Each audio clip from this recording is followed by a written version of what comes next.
Hello, and thank you for joining us for MidPointe Library's Oral History Project. Could you please tell us your name? I'm Anne Jantzen, formerly Ann Cook.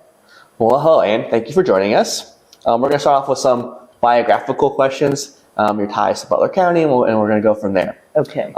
When and where were you born? Well, I was born in Cincinnati, 1943. Grew up on the west side of Cincinnati in the Price Hill area, where two generations of my family had been. They originally, most of my ancestors came to over the Rhine area, and then they started moving out. So we lived there until I was 8, and then my parents decided to buy a farm in Butler County. Okay. What was it like growing up in that area, in Price Hill, over the Rhine area? It was great. Very ethnic neighborhood, German and Catholic. Everything was centered around Holy Family Parish. We went to school there, my older sister and I, and we were able to walk to school. We could walk home for lunch, or we could stay at school for lunch. It was just a pretty cozy existence. And I remember the library there that's now been renovated, and it's beautiful. Yeah. Where at was the farm in Butler County? Okay, so my parents bought this farm way west in Butler County, almost on State Line Road. Probably as the crow flies, it would be only like half a mile from the state line. It was located on Weaver Road, and it was the original Weaver Farmstead. Weaver Road, Weaver Farmstead. And it was about 200 acres. It had woodland, it had a large fishing lake, and almost as soon as we moved there, my father bought us a herd of Nubian goats, and we brought a horse with us, and he wanted us to be farm kids. So were you farm kids? Did you farm the land, or was it? Okay, so my parents were not farmers. My mother grew up on Clifton Avenue in Cincinnati. My father was not a farmer, but he had just recently taken a job as an editor of a farm magazine, the Farm Quarterly. So he wanted to be living that life that he was writing about, and he definitely wanted us to be little farmers. So did it take? I think it did.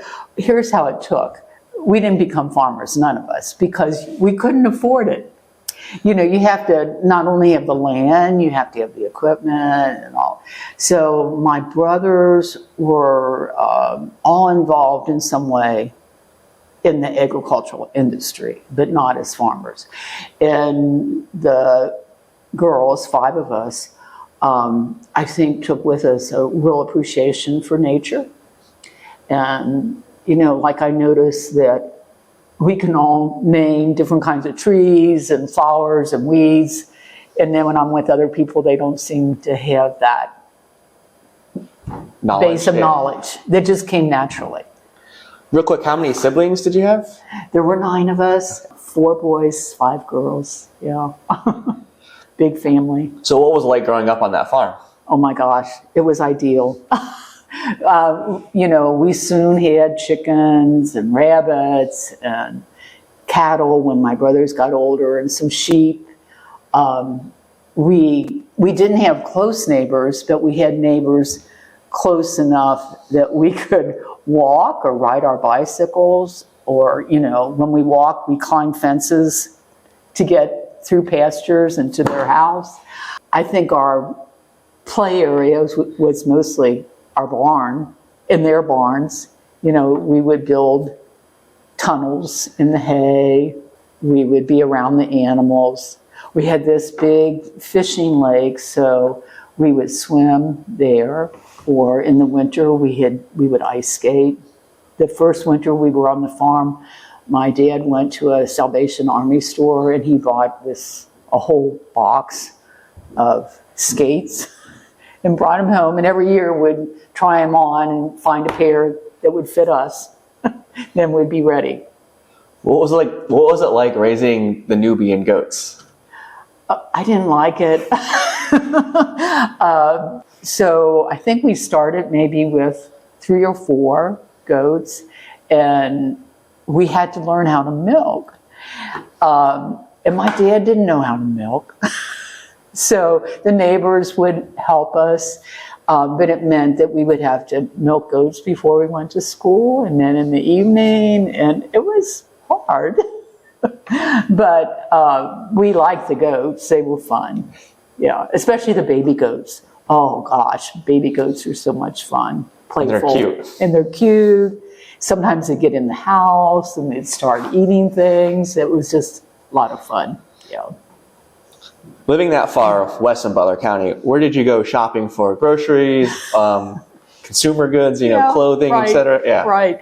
So we would sometimes go to Hamilton, which was about 15 miles, and sometime to Oxford. So Oxford had a grocery store, and that's where my mother did her grocery shopping.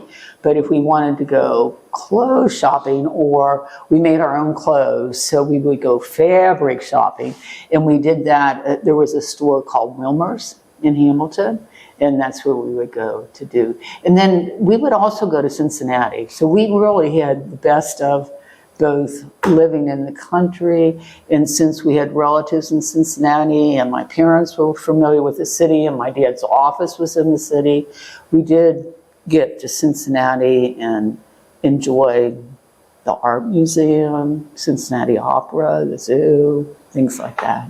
Yeah.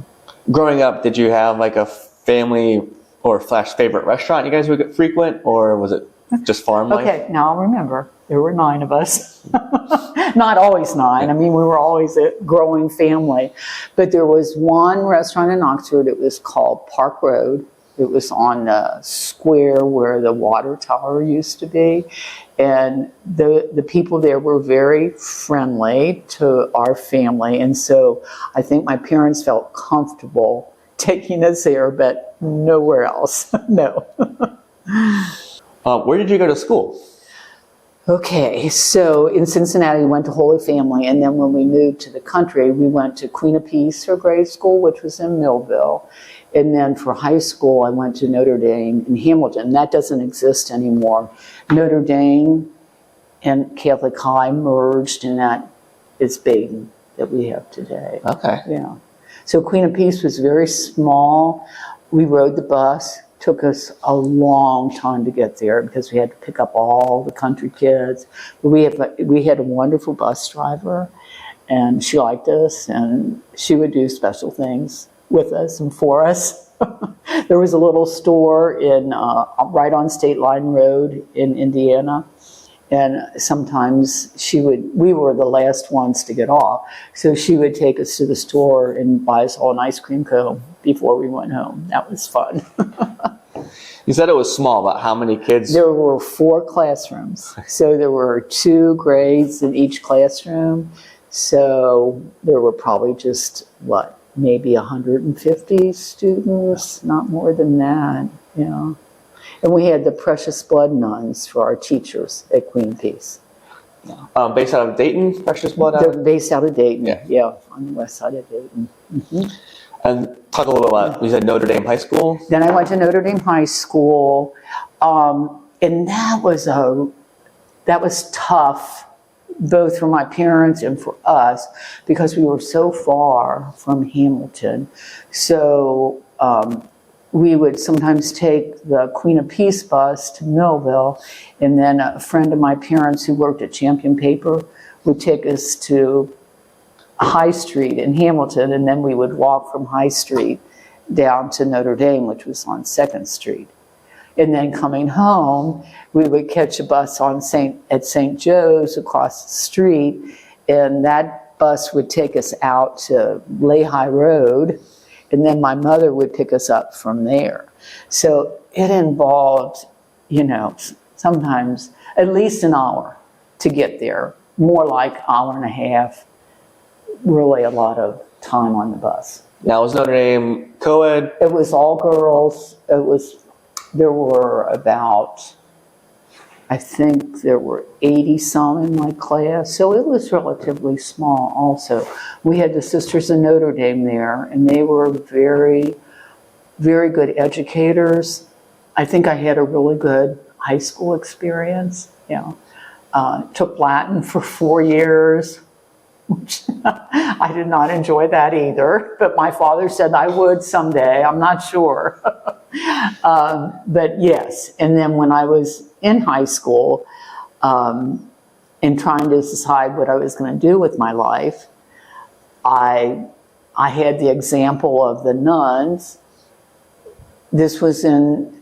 I was graduating in 61. The world was still not real open to women to be in different occupations like the science industry or anything other than teaching, nursing, and then a lot of the women in my class just planned to get married after finishing high school.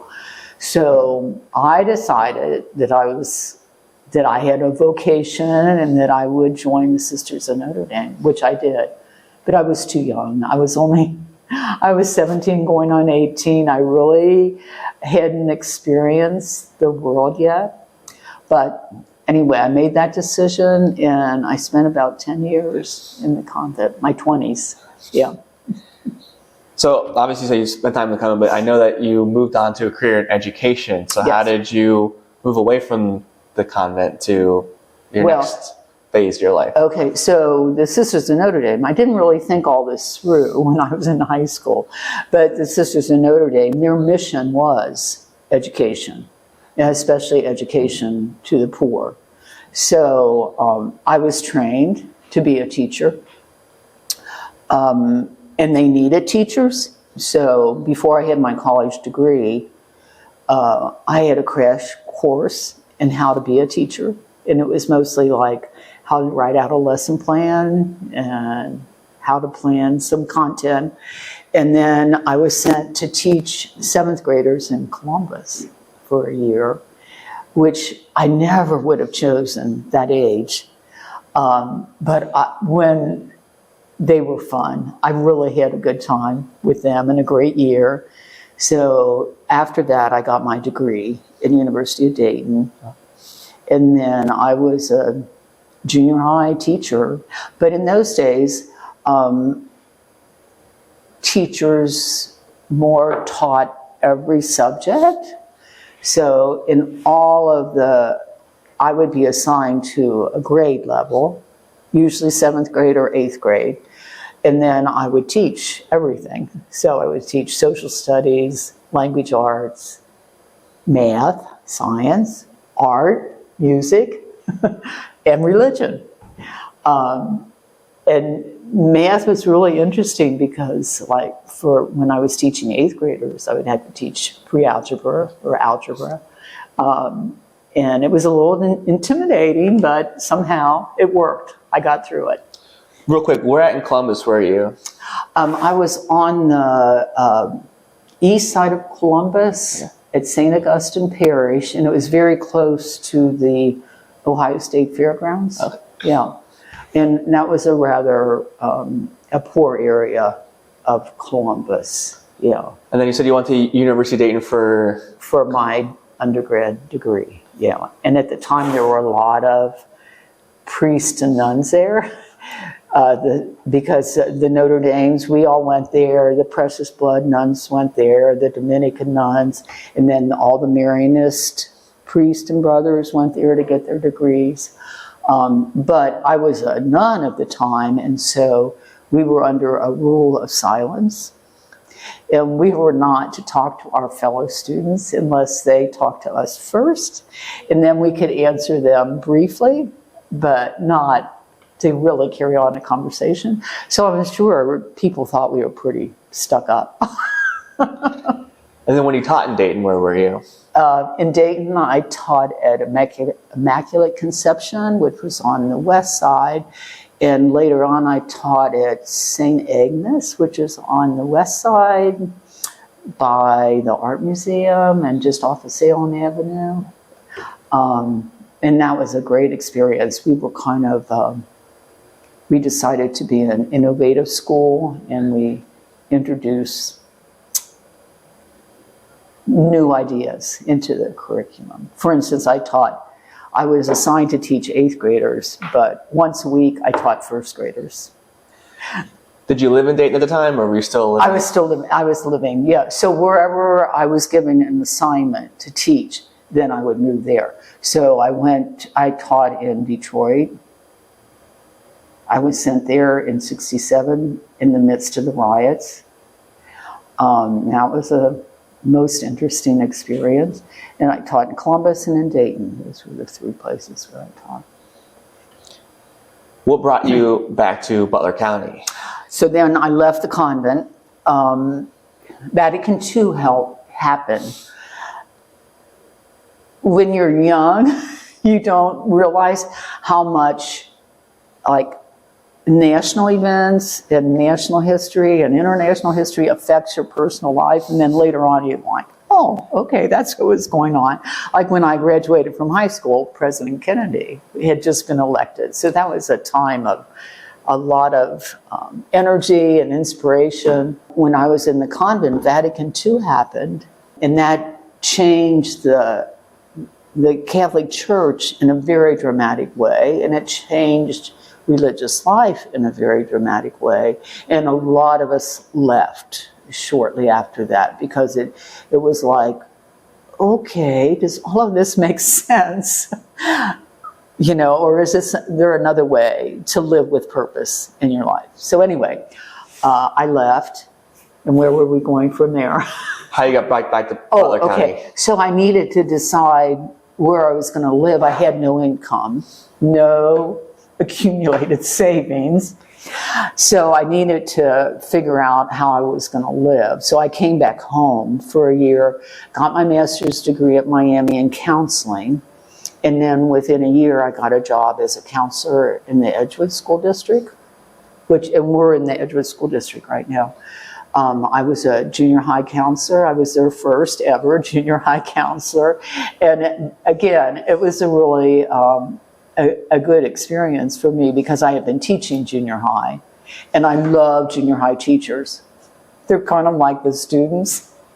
They're very, junior high teachers tend to be very vivacious and maybe a little rambunctious. So, yeah, those were good years. What was your role as a counselor? What did you do? What was your day-to-day like? Okay, so they had never had a counselor before in the Edgewood district, or junior high counselor. So it was kind of up to me to decide what my role would be. So I pretty soon found out that the teachers needed me as much as the students, but my first responsibility was to the students. So I would have counseling sessions with groups of students, but I would spend a lot of time trying to get new students oriented to the school, make sure they transitioned nicely. And then with teachers, they would come to me with their problems, which affected their day at school. And so I was involved in some, their marital problems and whatever.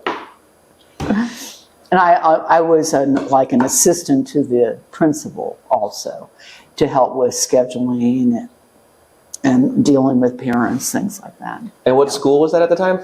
That is a school that doesn't exist anymore. It was in 7 Mile. It was called Edgewood Junior School, and it was the first year they had a junior school. We also had a building in Trenton that was 7th and 8th graders, so I would travel back and forth my first year. Roughly what year was that? That was like in 73. So a couple years after the merger between... Yes. So after you became a counselor... What happened then? Yeah. So, 77 was the Beverly Hills fire. That affected the Edgewood School District in a pretty dramatic way and tragic way. So Beverly Hills was this nightclub, and one of the teachers from Wayne Elementary was retiring, and they decided to have a retirement party at Beverly Hills. And it was a fancy affair. my friend Lucy King, who was a counselor at the high school, was going to go to that party, and she bought a formal dress, a red formal dress. She told me about it, and I was excited for her. Anyway, so a whole group of people went to this party, including the superintendent and his wife. I think at least 2 of the principals, some parents, friends of the teachers, relatives of the teacher.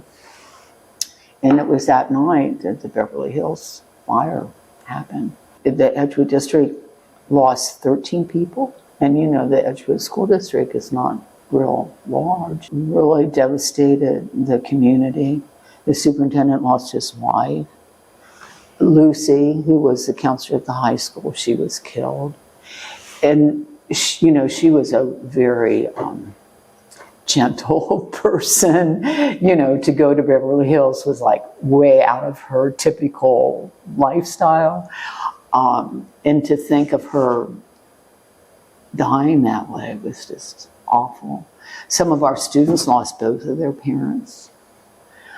So I went to see Mr. Ittle. He was in the hospital. His wife had died, but he was our superintendent, and he had suffered from smoke inhalation. Most of the people died of smoke inhalation. And anyway, when I was in the hospital visiting him, he asked me if I would go to be at the high school, to be a high school counselor since Lucy had been killed. So I did, and that's how I got to the high school. Anyway, those were difficult times, yeah. So how did the community respond to this tragedy? Well, immediately it was a lot of funerals. It was just devastating. You know, one funeral after another. And then we had instead of graduation that year, we had a big, like a community coming together and tribute to the people who had died. And that was somewhat healing, but you know, the trauma continued. One of the students that I had that year as a freshman, she had lost both of her parents in the fire. And it was like, it's kind of like, it's up to me to help her. And I was like, I didn't really know how to help her. But one of my friends in the English department, Tom Romano, he somehow got her to write about what had happened.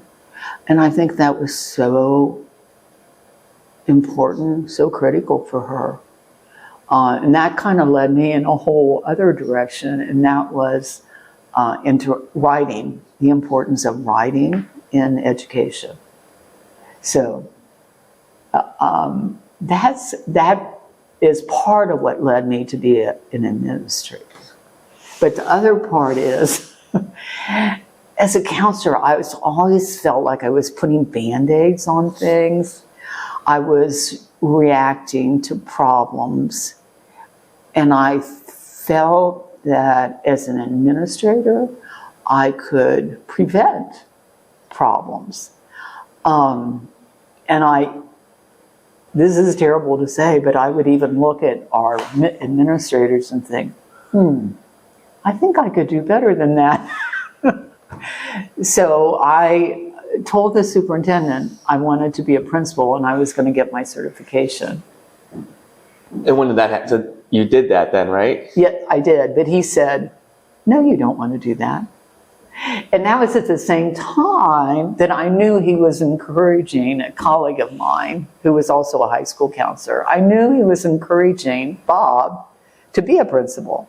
I was like, this is kind of crazy. I do want to be a principal. So I got my certification, and then I got a job right away. But in the Edgewood District, Mr. Ittle had retired by then, and another superintendent came on, and he hired me to be a principal at Wayne Elementary, which was in Jacksonburg, out in the country. We had about 400 students. It was a real transition for me to go from high school, and then I'm with elementary. We were K through 4 in that building. But it was a wonderful, small community school that I always tell people is like Camelot, that we don't have anymore because we've moved toward bigger schools thinking that they're more efficient. But really, it stayed with me that around 400 is a good number because I, as a principal, could know the names of all the students. I got to know their parents, the teachers. It was really a community. So you started off at Wayne Elementary. Yes. Where did you go anywhere else after that, or? They closed Wayne Elementary after I was there for about 5 or 6 years. And then I went to Miami for a year as a grad assistant and started working on my PhD. Then I was hired in Lakota, and I went to Liberty Elementary first, which was kindergarten through 5th grade. And then when Heritage Elementary was being built, I was put in charge of that and moved to Heritage. And roughly what year was that? Okay, so I went to Lakota in 88. So I was in Lakota 88 to 95. And during that time, that was a time of rapid growth for Lakota. And we were building an average of a new school building a year. Although, sometimes it was we built 2 new buildings and then we didn't build another building for 2 more years. But what it meant was that we were always, we called it redistricting. We had to move the students around because the boundaries of each building would change. I think Lakota now has 23 buildings. And at that time, when I went there, there was only 1 high school, and I think there was 1 junior school, and 6 or 7 elementary schools, and now there are 23. The growth was just astronomical. So anyway, we would shuffle students around, and so we would have to be really diligent about rebuilding the staff, faculty, the students, making sure everything worked for that building. And then when I opened a new building, Heritage, there again, you're bringing in people who haven't worked together ever before, and a totally new student body, totally new parents. That building was built, Heritage, for about 800 students. The day we opened, we had 1,200 students. And of course, I got blamed for not building the building big enough. But anyway, we brought in portable classrooms. We had our kindergarten students were at a church offsite. We had, I think, 16 sections at kindergarten at another building. It was just so enormous. It was enormous and challenging, but amazingly, it worked. Took a lot of. One of the parents came to me before we opened and said, I do work at General Electric, and I do group work. I bring people together and create teams, and this was kind of like a new movement at that time. He said, if you'd like, I'll help you build your team at Heritage, because he knew his children would be going to school there. And I was like, wow, that sounds pretty exciting. So he worked with me, and we spent a few days working with teachers and really helping them to come together and determine what our purpose was and what our dream was for the school. It was very helpful. Yeah. And where did you go after Heritage? After Heritage, so I retired, kind of. I had already been a principal for 13 years by the time I left Lakota.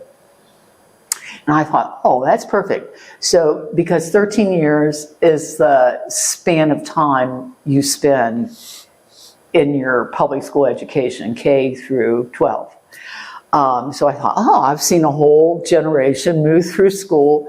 Now I should do something different. So I was hired at Miami as an assistant professor, and I taught in the Department of Educational Leadership. I was teaching undergrads, and then I taught graduate students who were getting their certification to be principals, and I also taught PhD students, some of whom were planning to be superintendents. Yeah, so.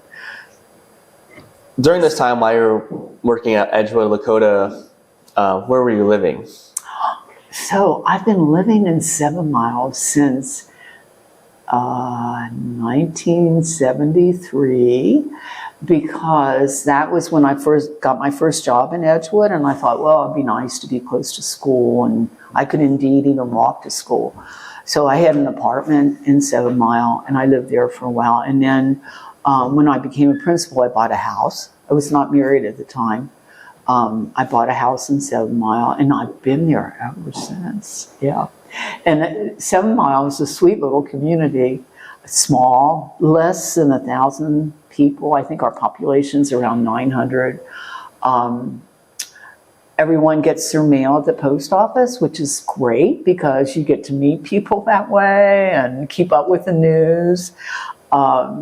And we have nice little neighborhoods. We do still have an elementary school. Every once in a while I have to get involved in trying to save our elementary school because they're always trying to close it down. Anyway, yeah, 7 Mile is a great place to live, yeah. Did you ever retire from your Miami job, or? I did. I retired from my Miami job after 3 years, and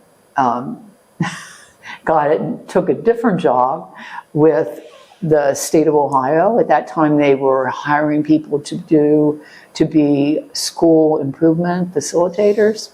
So I was a school improvement facilitators for a few years, and that involved going to schools that had been identified as in great need or they were failing, and I was to work with the staff, the faculty, to try to bring about some change.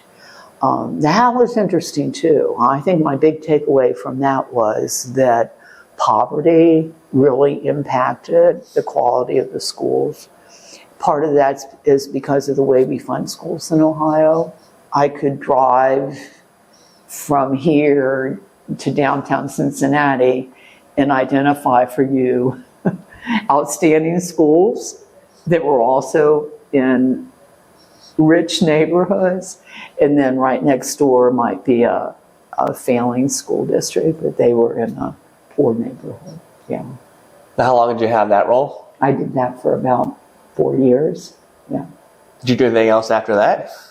Kind of freelance for a while, doing this and that. I had my own card, and I said, that I could help as a consultant. Yeah. Since you retired or pseudo-retired, what do you like to do in your free time? So even before I retired, my husband Carl, I married when I was 43. Carl Jantzen. He was a professor at Miami, anthropology. Carl and I were both interested in local history. So starting in 95, which was when I was still working, we got involved with the Chrisholm Historic Farmstead. Carl was involved first. Richard King out of Chicago, who was a descendant of the Augsburgers who lived at the Chrisholm Farmstead at one time. He knew that where we are now, he knew that this farmstead, this acreage and the house, the barn, was kind of up for grabs because Miller Brewery had just bought 1,000 acres of this property, and they didn't want to destroy this farmstead because already Doris Page had written a book about it, and she kind of uncovered the history that this was originally an Amish settlement, and the Augsburgers were the leaders of that settlement. So the miller was like, here, we have this property, who wants it? And they were offering it to like the Butler County Historical Society, the Trenton Historical Society. Nobody wanted it because it was such a liability. The buildings were in poor shape. Anyway, Richard King was, he was a descendant. He wanted to save the property. So he was gathering people that could work on doing that. Of course, he got Doris Page, who had written the book. And he contacted Carl, who was at Miami, because Richard's son, this kind of serendipity, but Richard's son had been in Carl's class. So Richard knew that Carl had a Mennonite background, and Mennonites and Amish are closely related. So he asked Carl if he would not join a group to see if what could become of this property. So Carl got involved, but he right away said, well, you need to get Anne involved too. So they pulled me in a little bit later. And then that group of citizens continued to try to figure out what was going to happen to the property. So then Metro Parks of Butler County, at that time they were called Butler County Parks, I think, but Metro Parks of Butler County stepped in and said they would accept the property. And an agreement was reached so that the property was deeded to Metro Parks, and then this group was formed, and the group was called Friends of Chrisholm. So that there was like a contract drawn up so that they would work in collaboration. That's how it started. Can you tell us a little about the, we'll say, renovation of the house that we are sitting in now? Okay, so. And the history of the house, too. Interestingly enough, when I was still a counselor at Edgewood High School, my office, the old Edgewood High School was right on 73. And the window of my office looked out on these gorgeous farmsteads, and I always wondered about them. You know, why are they here? Who? And then, as it turns out, one of those farmsteads was a Christian Augsburger farmstead. He had built it. So, the story is that the Augsburgers came here in 1817, came to Butler County to check it out because they were planning to move from Alsace in Germany to the United States. Why? Lots of reasons. The big reasons probably were they couldn't own land. They were farmers. They were recognized as being very smart, intelligent farmers, but they couldn't own land. It was the time of Napoleon. They wanted to get away from possibly having their sons conscripted into the military. And then they had experienced the year without a summer that happened when Mount Tambora erupted and caused climate change globally. So they came all the way to Butler County, checked it out, decided they wanted to settle here. They were Amish. They went back to Europe, realizing that they need to have other people with them in order to establish an Amish community in Ohio. So they came back again in 1819 with 6 families, and they settled here and had a thriving community for quite a long time. And then by around the Civil War time, they started to dissipate. But it was such a great and interesting history that needed to be saved. So this Friends of Chrisholm then took it on as their mission to try to renovate the buildings. Which had fallen into disrepair, correct? It was in very much disrepair. Indeed, this house was in such disrepair, we couldn't even meet here. There was no electricity, no running water, windows were broken, some of the floors had collapsed. The upstairs, there was one of the upstairs room that had a big hole in it in the floor. So we would meet over at Cincinnati Gas and Electric property. They would lend us a meeting room and we would meet there. And it took a lot of digging around before we got our first breakthrough as far as money. Gene Krebs, who was our state rep, was able to get funding for us, like $150,000 to get started. But it took about 8 years before we got any money to do anything other than we ourselves coming in and scraping paint and doing this and that. So after we got that initial funding, things took off from there. We were able to hire an architect. They stabilized the barn. They started renovating the house.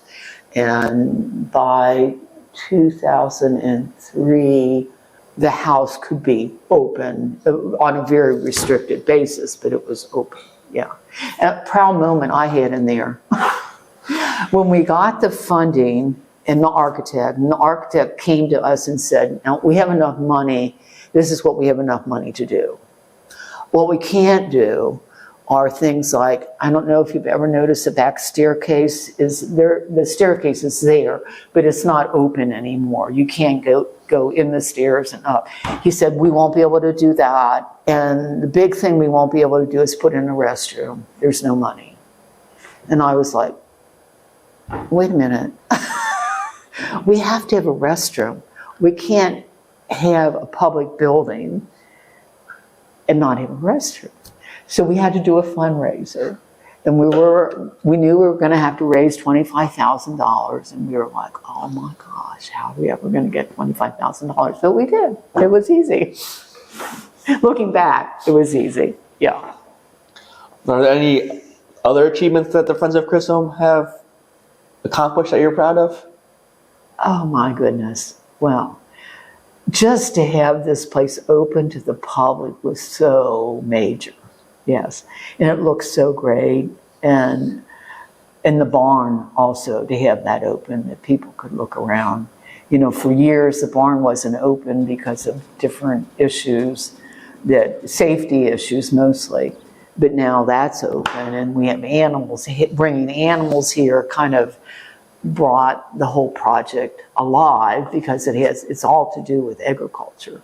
And then I guess establishing an endowment. We established an endowment with the Hamilton Community Foundation, knowing that in the future we would need money to continue the project. So I went to the Community Foundation, and Katie Braswell there, Rhonda Smith went with me, and we talked to her about establishing an endowment.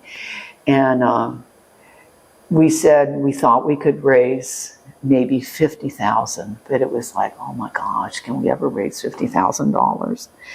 And Katie said, well, you're not aiming high enough. And we were like, well, let's just leave it at $50,000. That will be our goal for now. So before you know it, we had 50, and now we have over $300,000 in that endowment. So that's really an amazing achievement for it's a small group, the Friends of Chrisholm, small group, but powerful. Do you have any familial ties to the Augsburgers or the Amish family? Yes. They've accepted me as one of their own, actually. I remember we have a reunion here every year where people who are related and also community members come together. And at one of those reunions, I was speaking and said something about I was a Augsburger wannabe, and one of the members stood up and said, well, we accept you. You can be an Augsburger. So, and I've developed friendships over the year with people who are descendants. And so Richard King, he was one of our founders.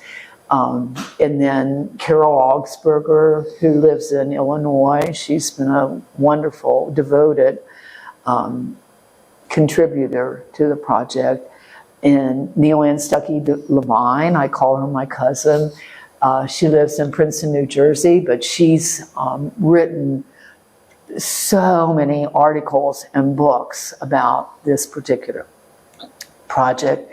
And, you know, she's contributed so much to the depth of the story that we're able to tell. Very unusual for a small site like this, yes. Are you involved with any other cultural heritage organizations? Well, I have been. I'm trying to pull out. With Metro Parks, I'm also on a committee that works with the Indian Creek Metro Parks. It's way over on the west side of the district. It's close to where I grew up. So that's why I'm interested in that project. And it's a burial ground in Pioneer Church. The church was built in 1829. And we just have one program there a year, but that's a really nice project. And then I was involved for a while with the Whitewater Shaker Village near Harrison. And I was with them when they first were starting also, which was that was fun and interesting. And they kind of went off in a whole different direction than the Friends of Chrisholm. So they lease, or the Hamilton County Park District leases the property to them, and then they are doing renovations and programs there. Do you want to talk a little about your enthusiasm for Charles Richter, we'll say? Okay. So I just found out that Charles Richter of the Richter scale was a descendant of the Augsburgers. And then I read his biography written by Susan Hogg, who is a seismologist. It's a marvelous biography of Charles Richter. And I found out he was an unusual person, extremely talented, ahead of his times, but the kind of kid I would have had in junior high that I would have found challenging, let's say. Teachers, I think, have a tendency to see potential in kids that are having problems in school, and he would have had problems in school. We think now that he probably was on the Asperger spectrum, and he had autism spectrum, and probably had Asperger's syndrome, and did not do well socially at all. But he had this marvelous mind where this was in the days before computer, he could hold all that information in his head and come up with this way to measure earthquakes that became the Richter scale. And it was a big step forward in the study of earthquakes. And where did he grow up? And he grew up just 4 miles from here on Ware Road, near what I would call the new Edgewood High School off of Hamilton Trenton Road. And he lived there until he was 11, I think, and then he moved with his family to California.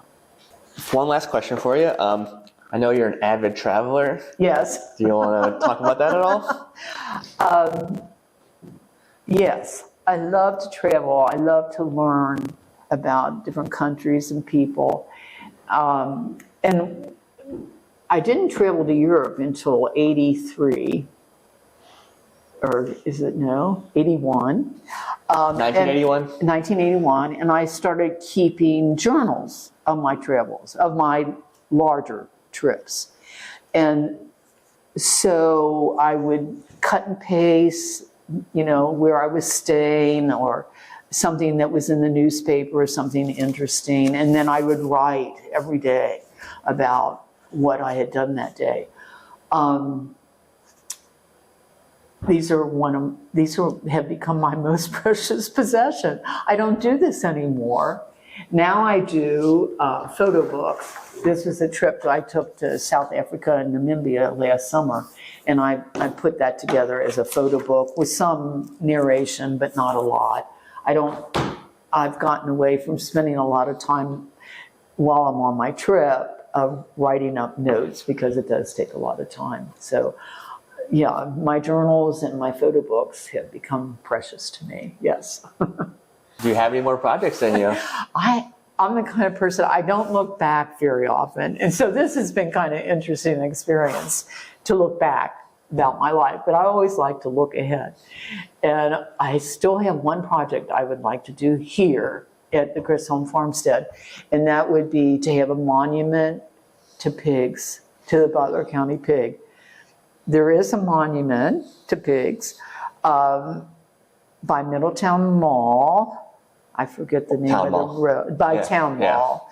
But it's a monument to the Poland China hog, which was developed here and in Warren County. But I think, oh my goodness, pigs were so important here, not just in this farm, but in this entire area. It would be so cool to talk about the history of hog farming in this area and have a beautiful statue of a pig here. So I still have that project in me. I don't know if it will happen or not. Well, I believe the monument in the Blue Ball area / Town Mall is like the only pig monument in the United States. So. Is it really? Well, there are statues though. Okay. Like in Seattle, in the market, they have a big hog. And it's modeled, I think it's modeled after the one that's in Florence. Okay. There's a pig in Florence. But the one by the Town Mall doesn't have a pig. It's just a cement pyramid. Monument to pig. Yeah. And we need something with a pig on it. Well, it ties into Cincinnati being called Porkopolis. Yes, it would tie into our Cincinnati history and yeah. So I think that would be a wonderful thing to have. We'll see. Do you have any other memories? Anything else you want to share? I don't think so. All right. Well, then we're done. Okay. That's it?